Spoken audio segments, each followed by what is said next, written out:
Juga untuk diri Ya, dia sendiri. iya, karena justru pada anak usia dini inilah terjadi kalau menurut saya akumulasi dari sampah emosi itu. Kenapa? Karena Dari kata ke hati, Anda akan mengikuti acara ini langsung dari Puncak Salatiga RRI Bau Bau, FM 99,4 MHz.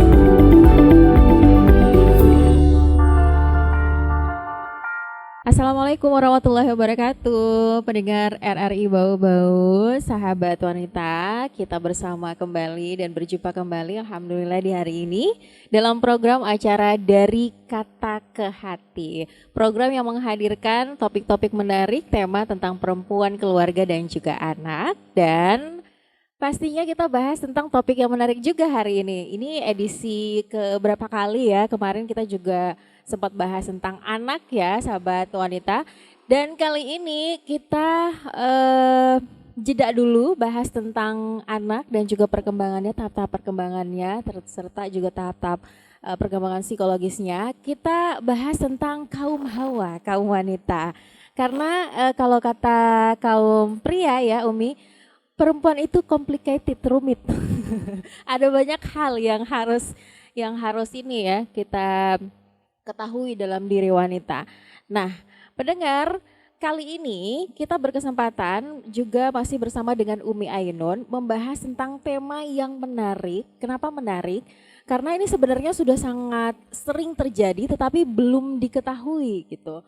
Belum diketahui bagaimana cara untuk mengatasi masalah ini. Ini bisa dibilang masalah karena banyak sekali dampak negatif ya kalau kita tidak tahu bagaimana cara mencari solusinya. Nah, program Dari Kata ke Hati kali ini mengangkat tema tentang sampah emosi dan cara menyalurkannya. Nah, itu dia.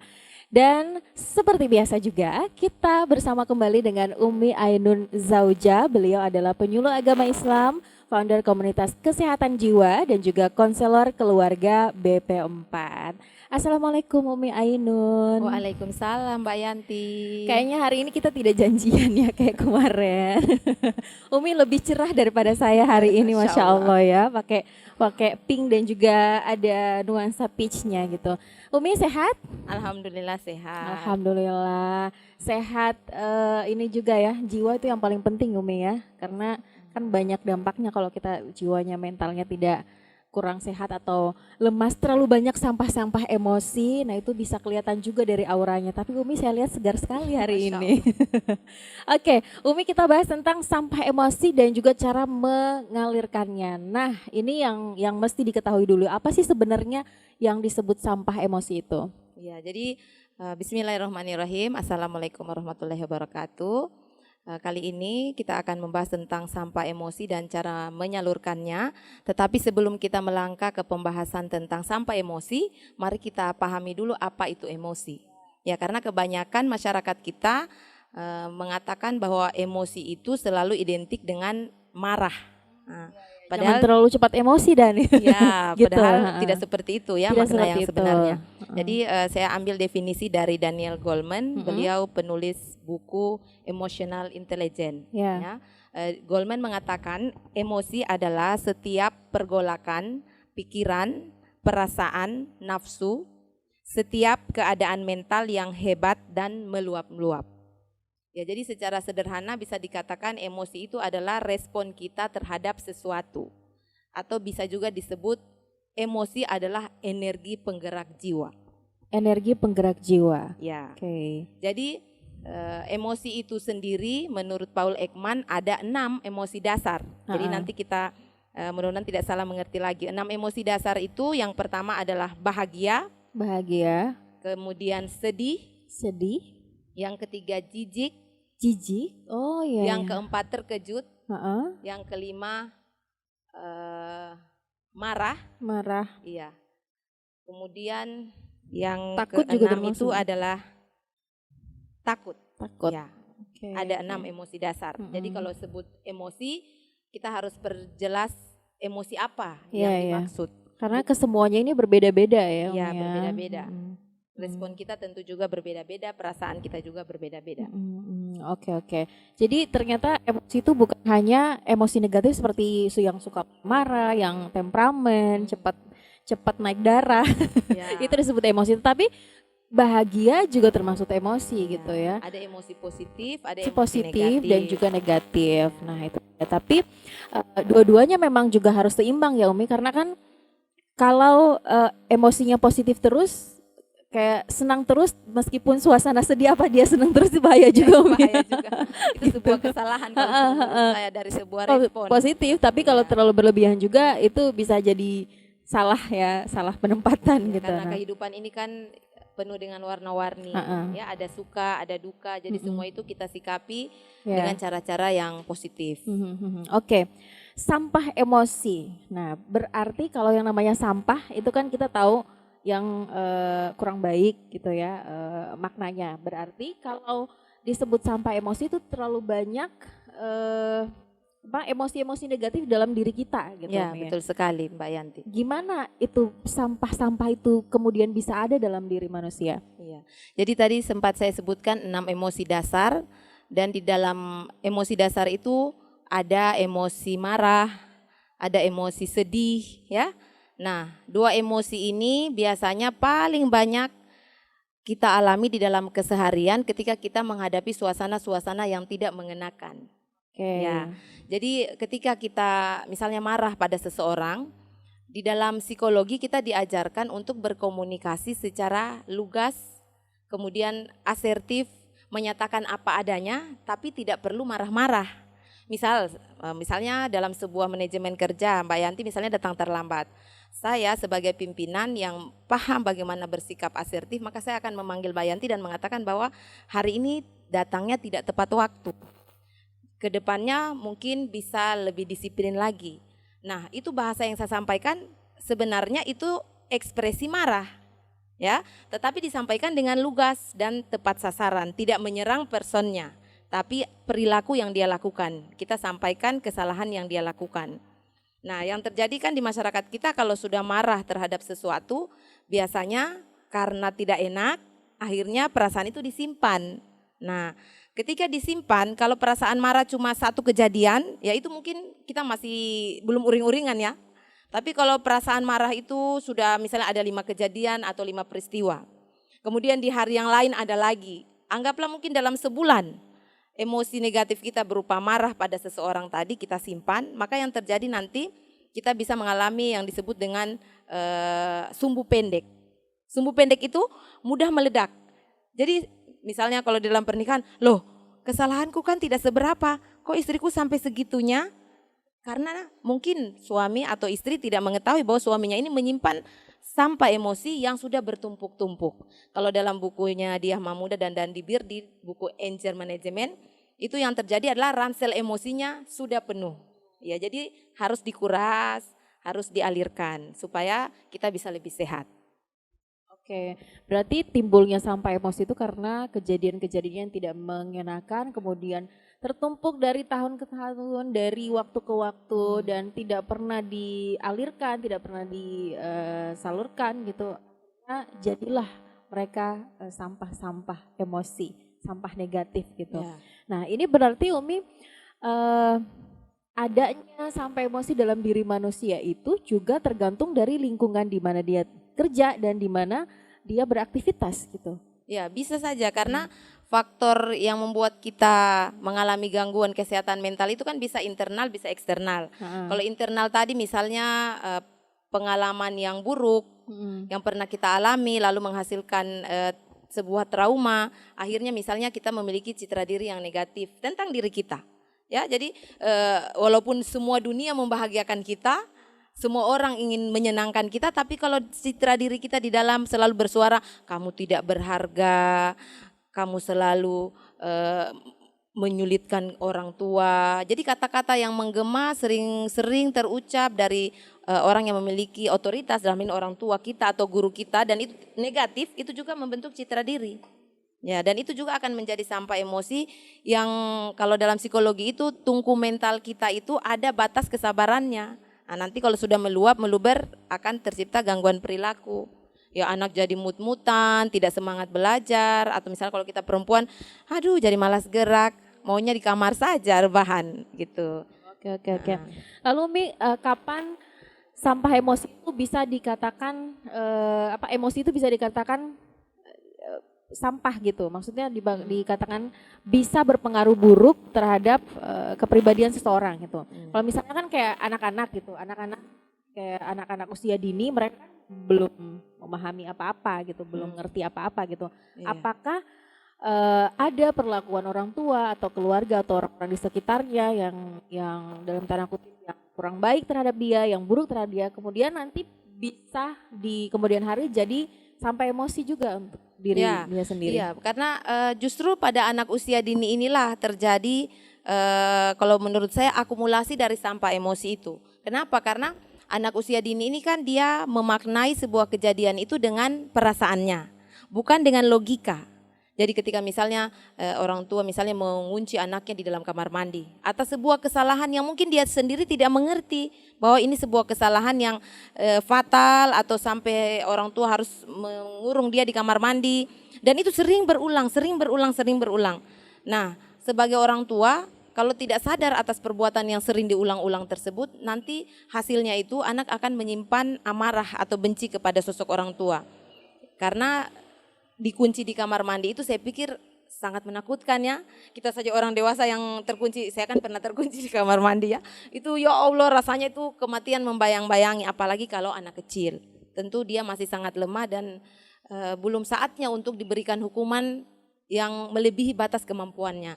Mungkin Umi ini juga yang jadi penyebab ya anak-anak itu kadang lebih senang menghabiskan waktu dengan teman-temannya gitu, dengan orang lain daripada dengan orang tuanya sendiri. Ya betul sekali. Rumahnya, gitu ya. Kerinduan untuk bertemu orang tua itu ya hilang dan sirna karena sampah emosi yang tersimpan. Sebab di ruang psikologi ya, dari hasil belajar saya dengan psikolog, ada beberapa guru saya, ada Dia Mahmuda dan di Birdi, ada Danang Baskoro, mereka mengatakan bahwa rata-rata misalnya seorang perempuan dewasa yang umur 40 tahun ya, lalu datang ke ruang psikologi lalu mengatakan kepada Teh Dia, bantu saya memaafkan ibu. Ya Allah. Sampai seperti itu. Mamangnya kenapa? Nah, setelah di ruang terapi ditelusuri ternyata waktu kecil itu pernah dikunci di kamar mandi. Jadi perasaan yang dia simpan bertahun-tahun berlama-lama itu membuat dia akhirnya tidak dekat dengan ibu. Terciptalah yang disebut dengan mental blocking, ada jarak psikologis. Kok harusnya dia ibumu, harusnya kamu dekat, kamu memeluk dia ya, mungkin bisa makan bersama, bercanda berdua, kok hal itu tidak terlihat misalnya antara anak perempuan dengan ibunya. Boleh jadi karena ada pengalaman atau kejadian negatif di masa lalu yang membuat anak itu belum bisa mengungkapkan. Nah, di ruang terapi biasanya klien itu diajak untuk, jadi kalau kita kembali misalnya ke umur 4 tahun kamu ketika mama mengunci di kamar mandi, apa yang ingin kamu katakan? Jangan bawa dirimu yang umur 40 ya, tapi bawa dirimu yang 4 tahun itu mau ngomong apa sama mama. Lalu si ibu mengatakan, saya mau bilang mama jangan kunci, saya takut. Nah kan baru terucap, ya Allah 4 tahun 40 tahun, bayangkan. Jadi yang terjadi seperti itu. Halnya mungkin kita anggap sepele, tetapi hasilnya itu pada kepribadian anak itu sangat negatif kalau menurut saya. Iya sih Umi, saya juga pernah belum lama ini mendengar cerita gitu. Sebenarnya dia salah satu public figure, dia pernah menceritakan pengalaman dia ke publik gitu. Ketika dia pernah dijambak rambutnya oleh orang tuanya gitu pada saat pulang sekolah karena saya lupa penyebabnya, pokoknya karena ibunya saking emosi dan marah kepada dia gitu. Terus sekarang dia sudah berkeluarga, dia punya 5 orang anak gitu. Kemudian suatu ketika dia pernah nanya ke ibunya, ibu pernah tidak ingat dulu waktu ibu pernah narik rambut saya di waktu pas pulang sekolah, gini-gini ceritanya. Hah, kapan sih ibunya gitu? Nanya kapan gitu kejadiannya. Dulu waktu ini, ibu tahu tidak, saya masih ingat waktunya kapan, harinya hari apa, waktu kejadiannya karena apa, rasa sakitnya pun saya masih ingat sampai sekarang gitu. Ya Allah, jadi itu dia membagikan itu kepada orang lain kepada publik gitu untuk mengedukasi mereka bahwa cukup sampai di kita saja gitu. Kalau misalnya ada perlakuan seperti itu dari orang-orang di sekitar kita yang menjadi problemnya Umi, karena masih banyak orang tua yang tidak memahami karena mereka pikirnya ini hanya sebuah pelajaran aja untuk dia gitu. Padahal itu bisa diingat sampai berpuluh-puluh tahun setelah mereka dewasa Umi ya. Karena itu berkaitan juga dengan kepribadian anak. Ya, ada anak yang misalnya mudah memaafkan walaupun disakiti berulang-ulang kali oleh orang tuanya, tapi ada juga anak yang kepribadiannya itu dia mudah mengingat kejadian-kejadian buruk di dalam kehidupannya. Akhirnya ya itu memori terulang-ulang terus di pikirannya. Jadi misalnya ada juga kisah seorang perempuan yang tidak mau menjenguk ayahnya ketika dirawat di rumah sakit ya. Jadi yang rawat itu mungkin keluarga yang lain. Lalu ketika dia berkonsultasi kepada saya, dia mengatakan saya buta hati saja Umi. Kenapa? Karena waktu ibu saya meninggal, bapak itu menikah lagi. Setelah menikah dia hanya sibuk mengurus keluarganya dengan istri baru. Kebutuhan saya tidak pernah dipenuhi. Giliran dia sakit, dia kemudian baru meminta pertolongan. Saya sudah tidak ada kedekatan dengan bapak dan saya buta hati saja tidak datang untuk menjenguknya. Ya, jadi maksudnya sesuatu yang mungkin kita anggap kamu anak durhaka gitu ya. Tapi orang tidak menelusuri kan bagaimana jalan ceritanya, skenarionya seperti apa sampai anak itu berperilaku seperti itu. Makanya memang kita orang tua ini harus banyak-banyak istighfar, banyak-banyak bertaubat. Karena kalau kita tidak bertobat dari sekarang, jangan sampai nanti di masa tua kita betul-betul dilupakan oleh anak-anak kita. Oke.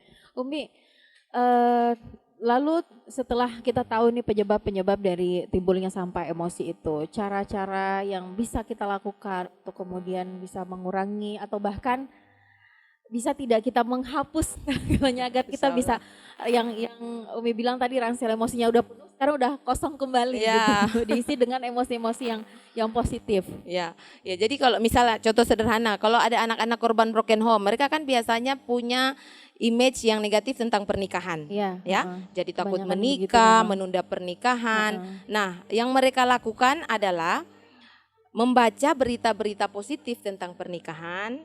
Yang kedua, bertemu keluarga inspiratif yang bisa menjadi contoh dan teladan. Yang ketiga, bisa misalnya belajar langsung dari para pakar keluarga yang mereka itu konsen tentang keluarga harmonis. Jadi hal-hal yang negatif itu sebenarnya bisa kita bukan kita hapus, bisa kita ibarat air ya, karena negatifnya penuh ya kita beri lagi input-input yang positif supaya nanti bisa berimbang informasi yang diketahui oleh anak itu. Nah, kalau contoh-contoh yang lain, misalnya kalau di ruang konseling itu saya minta klien itu untuk bercerita, mengalirkan semua perasaannya tanpa edit, tanpa misalnya khawatir etika dalam berkomunikasi. Pokoknya intinya keluarkan saja apa yang kamu rasa. Kalau kamu tidak suka, kalau kamu mau memaki, silahkan karena ini memang ruangan untuk konsultasi dan terapi.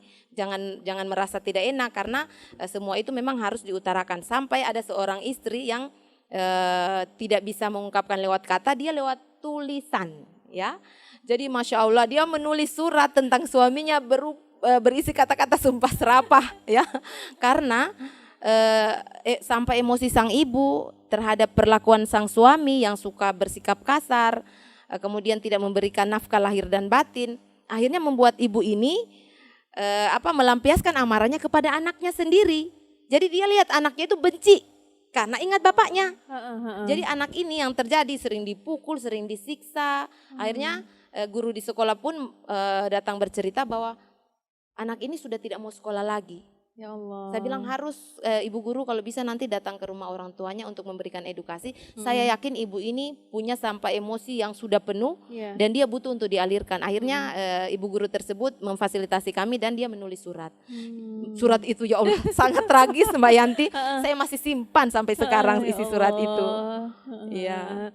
Umi berarti seperti ini. Saya juga pernah bertemu dengan orang gitu ya. Dia emang mungkin karakternya udah terbentuk kalau pengen marah itu harus dikeluarin. Jadi kalau tidak dikeluarkan marah itu kayak dadanya sampai sakit, sampai sesak gitu. Kalau dia terlalu sibuk, kalau misalnya dia ada benci atau marah terhadap sesuatu tuh harus dikeluarin gitu.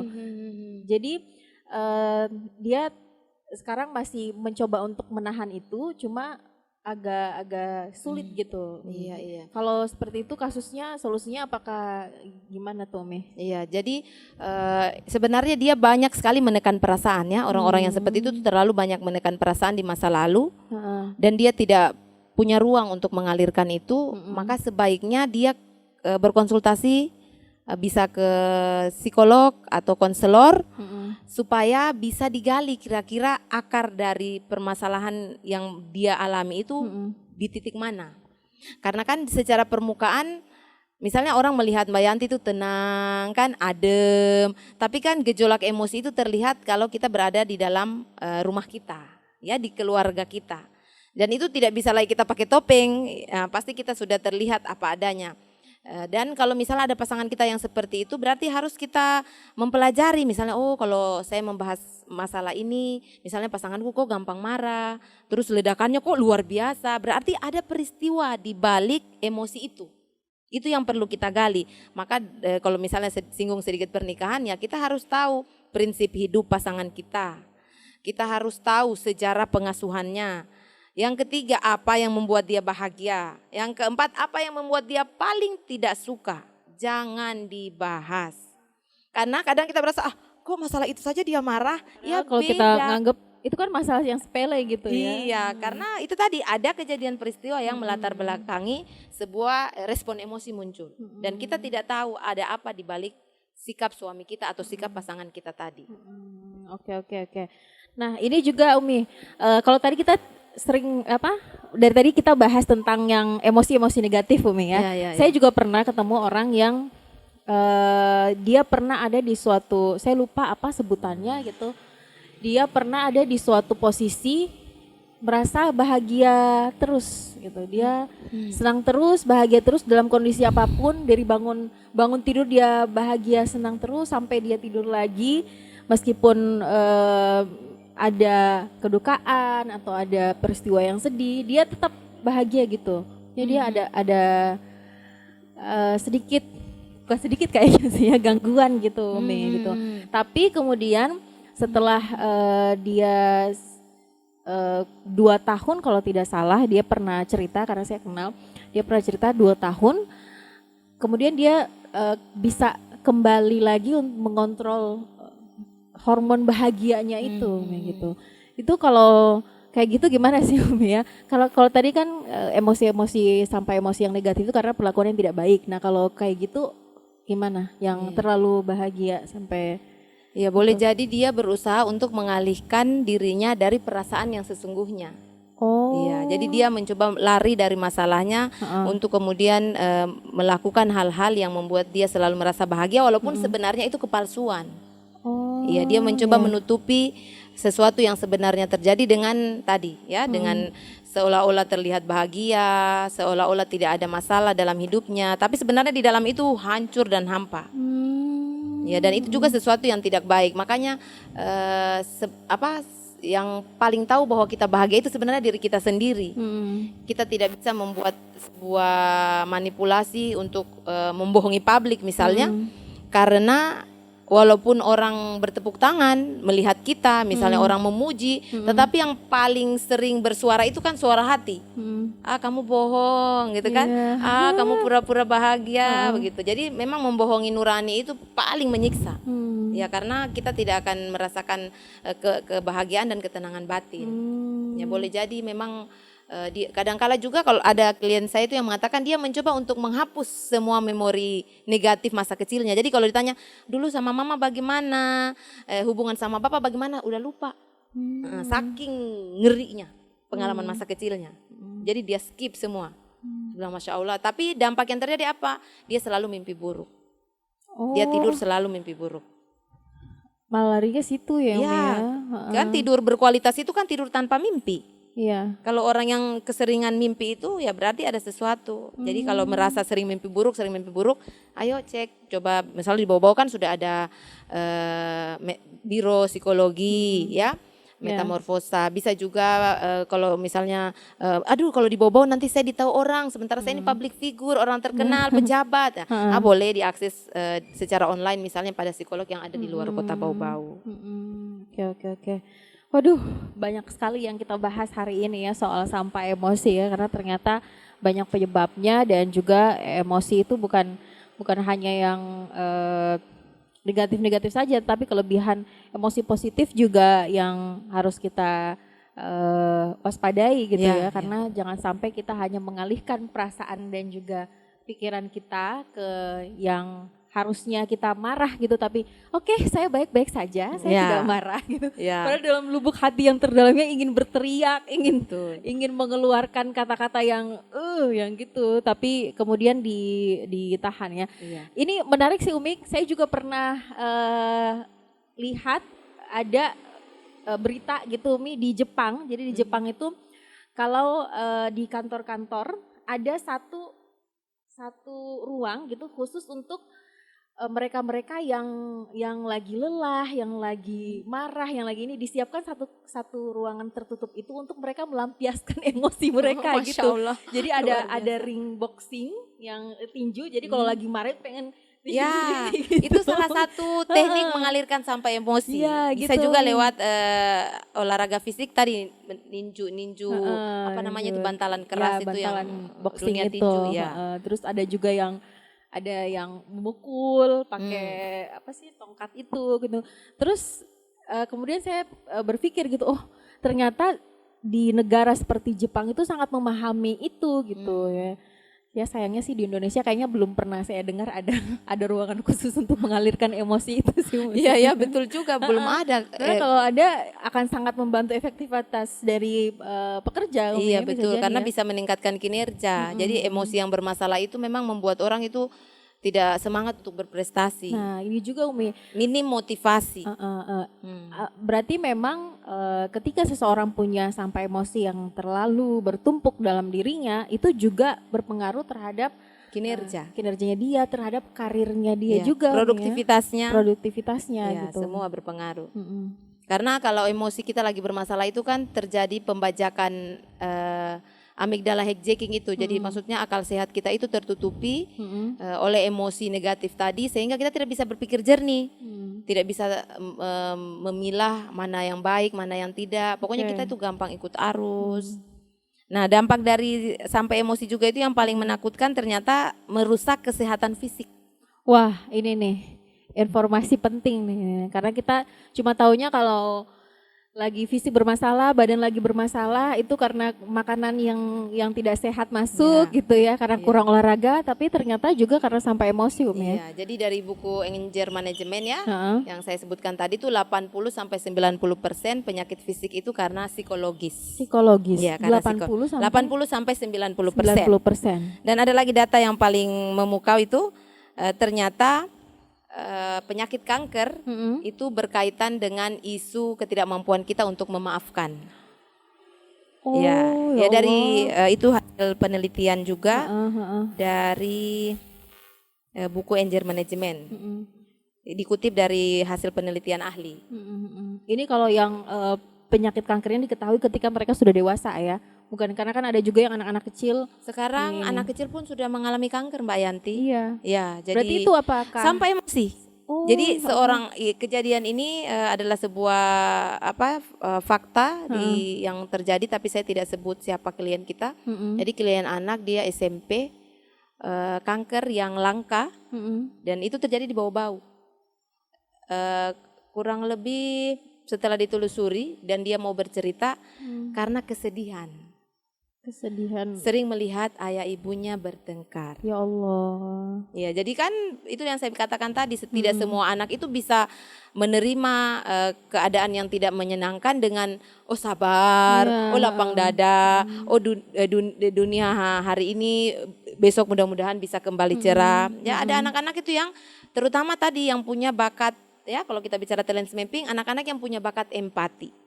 Hati-hati orang tua kalau punya bakat empati. Karena mereka itu sangat bisa merasakan perasaan orang lain. Mamanya sedih dia bisa rasa, bapaknya sedih dia bisa tahu gitu. Hanya dengan membaca wajah melihat wajah kita lagi murung, oh ibuku lagi sedih gitu. Jadi dan dunia anak itu memang paling guncang kalau ayah ibunya bertengkar. Karena di sanalah sumber kasih sayang, sumber kenyamanan, dunia mereka lah. Orang tua itu dunia bagi anak-anaknya.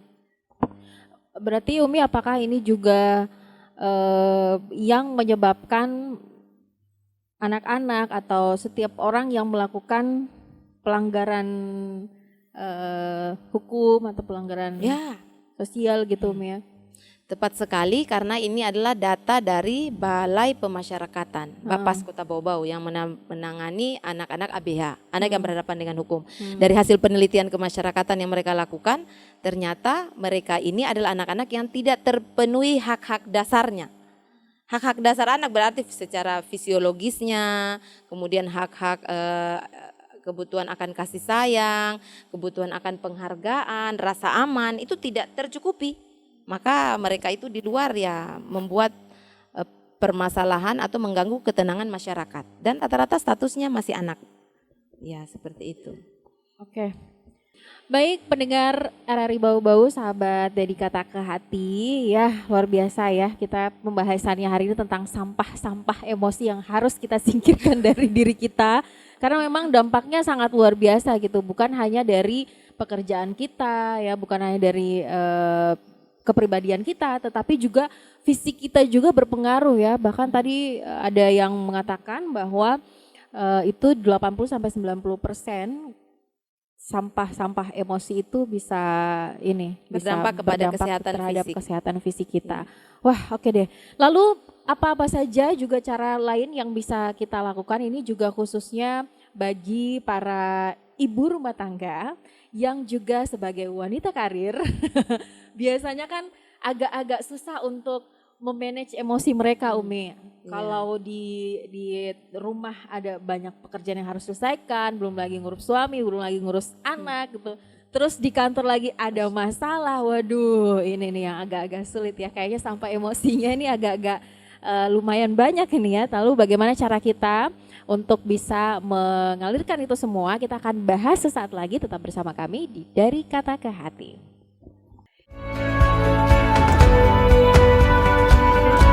...99,4 FM Stereo RRI Bau-Bau. Ya pendengar RRI Bau-Bau, sahabat wanita dari Kata ke Hati, kita lanjut lagi bahas tentang tema kita hari ini ya, tentang sampah emosi dan cara untuk mengalirkannya. Ini sangatlah penting karena ini adalah suatu jawaban dari setiap keluhan stres yang kita alami. Karena kan biasa stres karena pikiran ini, karena pekerjaan ini. Tapi kalau misalnya kita bisa memanage emosi kita bisa mengeluarkan sampah-sampah emosi itu, ya bisa jadi kita akan terhindar dari yang namanya stres-stres tadi ya.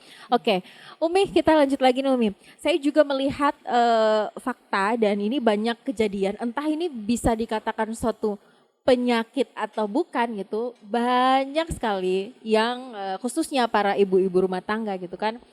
Kita kan kalau sekarang kalau tidak ada HP itu kayaknya separuh jiwa kita hilang gitu. Jadi setiap saat kita memegang yang namanya smartphone ini dan kita kemudian melakukan aktivitas di media sosial gitu. Nah banyak juga nih Umi yang justru mereka itu merasa nyaman, merasa lebih enakan ketika mereka sudah meluapkan emosi mereka melalui sosial media gitu. Jadi dia misalnya dia mau nyindir seseorang yang membuat perasaannya tidak enak itu melalui sosial media. Jadi kalau tidak diposting kayaknya ada ganjel di hati. Itu gimana tuh Mi? Ya, jadi bisa dipastikan orang-orang yang menulis curhatan dan itu negatif di sosial media, mereka itu kurang teman. Ya, kurang teman. Kurang teman-teman yang baik. Ya, yang kedua mungkin kebutuhan dia akan rasa aman dan nyaman itu tidak tercukupi di dalam rumah.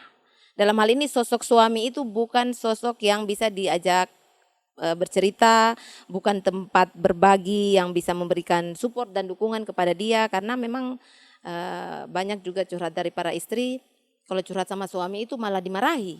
Oh iya. Ya dianggap kok kamu tidak sekuat ibuku gitu ya. Jadi ada dia membanding-bandingkan lah, katanya perempuan zaman now ini terlalu cengeng, terlalu lembek. Perempuan zaman dulu itu kata ditinggal lah suaminya pergi merantau, anaknya banyak, tidak suka mengeluh gitu. Jadi padahal berarti suaminya kan tidak paham tentang emosi dan cara mengalirkannya.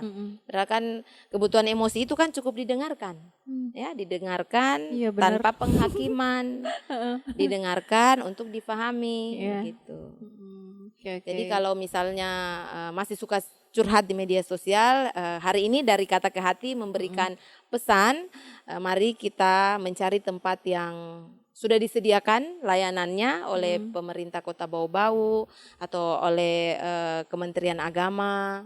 Kalau di Dinas Pemberdayaan Perempuan Perlindungan Anak ada Puspaga, Pusat Pembelajaran Keluarga. Di sana ada psikolog, ada konselor, dan kalau di BP4 sendiri juga ada konselor juga di sana yang bisa membantu kaum perempuan, sahabat perempuan kita ini supaya bisa menjaga citra dirinya, bisa menjaga nilai dirinya dengan tidak menyampaikan hujatan atau kemarahan di media sosial. Tapi datanglah ke tempat yang tepat agar sampai emosi itu diproses supaya nanti bisa lebih sehat, bisa lebih bahagia menikmati hari dan tidak itu tadi kalau dibilang itu tidak brutal di media sosial. Ya, oke. Umi, apakah karena kan yang namanya perempuan itu identik dengan curhat. Kayaknya kalau tidak curhat itu kayaknya agak kurang plong gitu di dada gitu.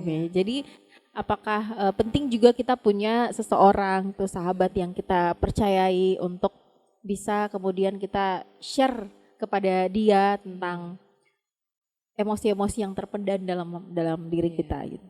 Ya, memang kebutuhan perempuan itu kan harus menghabiskan 20.000 kata per hari. Itu menurut penelitian kan 20.000 kata.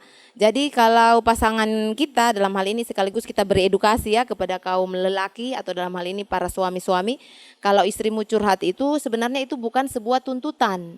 Dia tidak menuntut apapun dari apa yang dia curhatkan. Dia cuma ingin didengar untuk difahami.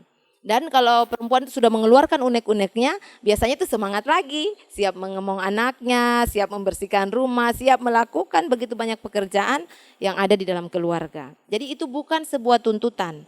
Kalau dia bilang, aduh capek sekali hari ini, bukannya dia minta pembantu, bukan. Cukup didengar saja. Aduh hari ini uang cuma cukup beli tahu. Ya bukan menuntut kamu harus membelikan mungkin makanan yang mahal. Bukan mengeluh yang butuh itu ya. Tapi hanya sekedar ingin mengeluarkan beban-beban emosi tadi supaya dia bisa lebih fresh. Begitu kan, karena kalau amigdalanya dibajak, berarti kan otak akal sehat tidak bisa berfungsi. Jadi selalu saya katakan kaum suami, siapkan saja tanganmu untuk memeluk, dadamu untuk bersandar. Cukup itu. Insya Allah istri sudah lebih sehat. Ya, karena kan Umi banyak juga nih kejadian gitu ya. Kejadian. Ada yang kemudian kan kalau namanya suami istri itu yang harusnya menjadi sahabat kita adalah pasangan kita sendiri, apalagi istri yang notabene-nya harus mengeluarkan 20.000 kata-kata itu, dia yang butuh didengarkan gitu, dia yang butuh sahabat sejati, harusnya suami yang harus menjadi sahabat sejatinya dia gitu ya, sahabat yang bisa mendengarkan curahan hati dia. Nah, cuma memang kebanyakan juga nih Umi kejadian nih, ada yang karena suaminya tidak mengerti, kemudian si istrinya ini mencari tempat curahan hati, tempat curhat-curhat yang lain, kemudian dia salah lah ya, karena namanya lingkungan kerja atau lingkungan aktivitasnya begitu banyak lawan jenis, ada teman yang kemudian nyaman diajak cerita, jadi terjadilah sesuatu yang tidak diinginkan. Perselingkuhan non fisik gitu ya Umi. Karena ternyata ada ya Umi ya perselingkuhan non fisik, artinya dia tidak bersentuhan tetapi perasaannya ada, itu ngeri. Ya. Jadi biasanya kebutuhan kebutuhan perempuan untuk menyampaikan perasaannya itu secara otomatis kalau tidak terpenuhi pada pasangan halalnya, lalu dia bertemu orang lain yang bisa memberikan rasa nyaman itu, kalau dia keimanannya lagi drop, ya otomatis bisa mengarah ke arah sana. Jadi memang tidak dengan sentuhan, tapi kan hati. Ini masalah hati.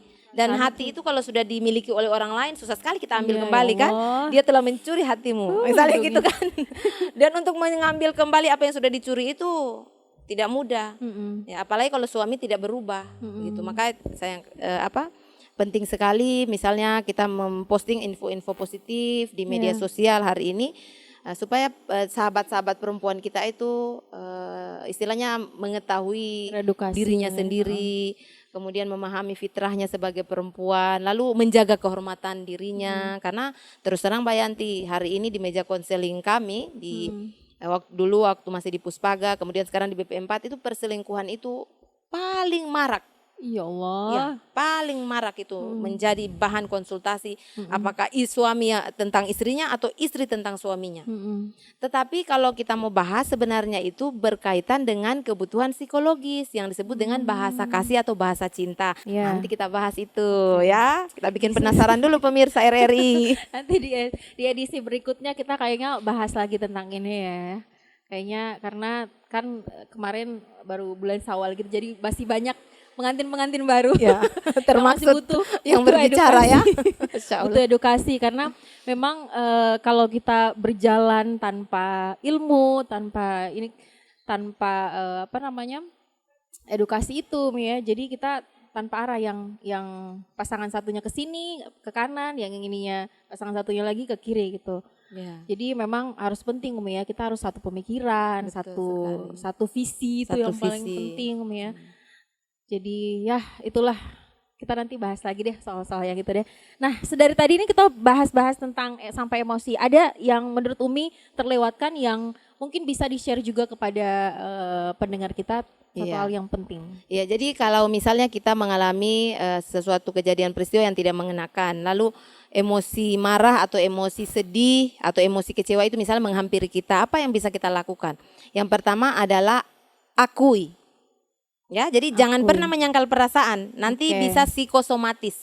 Apa itu psikosomatis? Psikosomatis itu fisikmu sehat, tetapi jantungmu berdebar-debar, rasa takut berlebihan, kemudian merasa badannya kayak panas. Kadang ke dokter, katanya dokter, tidak Bu, ibu sehat. Tidak dokter, rawat saya di rumah sakit, saya ini sakit gitu. Itu banyak perempuan kita, yang sahabat perempuan kita yang datang berkonsultasi mengalami psikosomatis tadi. Ya, jadi akui, saya marah, kamu perlakukan seperti itu. Tapi tidak perlu pakai mata melotot sebenarnya ya, sampaikan dengan lugas. Saya tidak suka karena kamu tadi misalnya menyalah-nyalahkan saya di depan anak kita. Ungkapkan secara lugas gitu. Tidak perlu kita teriak-teriak. Nah, itu kan butuh proses latihan ya.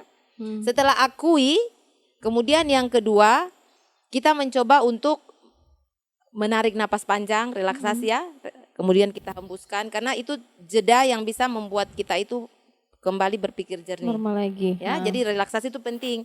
Menjauh sedikit dari sumber, lalu tarik napas, hembuskan, tarik napas, hembuskan. Nah, kemudian yang bisa kita lakukan lagi adalah mengalirkannya. Ya, mengalirkannya itu misalnya saya tidak suka. Kalau tidak bisa lewat kata-kata, karena mungkin kita, suamiku menakutkan kalau lewat kata-kata nanti perang misalnya. Ya, maka kita misalnya pergi ke ruang konsultasi, atau bisa juga dengan cara menulis. Ya, menulis untuk memulihkan diri kita sendiri. Jadi saran saya sih kalau bisa sahabat wanita ini punya buku diari. Jangan hanya waktu masih sekolah dulu kita punya buku diari. Sampai sekarang kita butuh untuk terus menulis apa yang kita rasakan, perasaan yang tidak mengenakan. Karena dengan mengalirkan itu dari kata per kata itu kita bisa lebih stabil. Ya, misalnya saya sempo emosinya misalnya Masya Allah dengan tuntutan pekerjaan, tuntutan mengurus keluarga dan sebagainya, tapi harus bisa bagi waktu. Nah, kalau saya lagi misalnya terjangannya dahsyat sekali, stresnya berat, tinggal ambil buku menulis. Dan itu lebih mengenakan. Terakhir kita berdoa kepada Allah.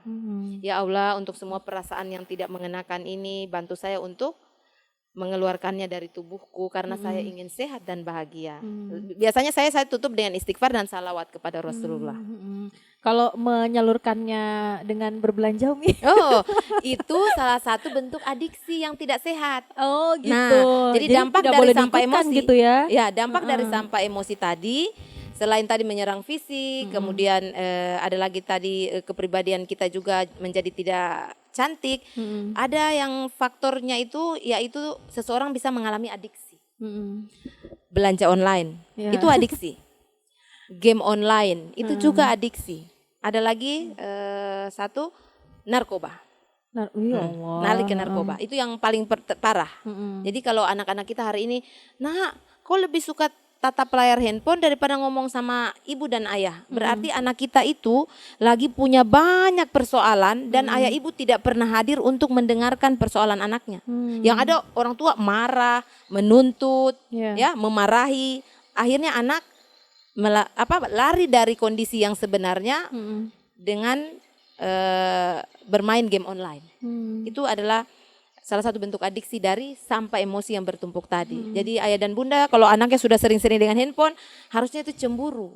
Cemburu karena berarti handphone memberikan rasa nyaman. Lebih berharga daripada dia.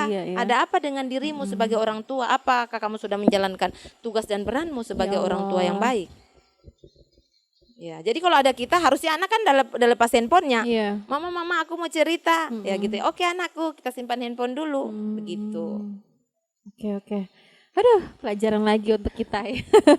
Oke, karena kita sudah semakin menipis waktu kita ya sore ini, Umi yang pesan Umi untuk para ladies di luar sana ya, dan juga para ibu-ibu rumah tangga ataupun juga bagi para akhwat, para perempuan yang belum menikah, Umi, bagaimana caranya supaya bisa kemudian mengontrol emosinya, bisa manajemen emosi mereka, manajemen amarah mereka gitu, agar tidak nantinya menjadi sampah-sampah emosi yang di kemudian hari bisa merugikan untuk mereka sendiri dan juga orang-orang di sekitarnya. Jadi sahabat dari Kata ke Hati, kalau dalam kehidupan ini tidak selamanya kita akan terus bahagia. Tapi kita juga tidak selamanya akan sedih terus. Jadi memang suka dan duka itu datang silih berganti. Sekarang bagaimana kita mencoba untuk memaknai semua kejadian yang kita alami dengan cara mengalirkan sampah emosi tadi. Kalau ada marah, sedih atau kecewa, jangan lupa untuk mengalirkannya. Jangan dipendam, jangan disimpan. Karena emosi itu alami. Dia tidak bisa dihapus, dia juga tidak bisa dimusnahkan, tapi dia bisa dialirkan. Bisa lewat berbicara dengan orang yang kita percayai, yang kedua bisa dengan menuliskannya, atau yang ketiga dengan menciptakan sebuah karya seni mungkin dalam bentuk lagu kalau kita bisa mengalirkan apa yang kita rasa tadi. Semoga bermanfaat. Oke, baiklah.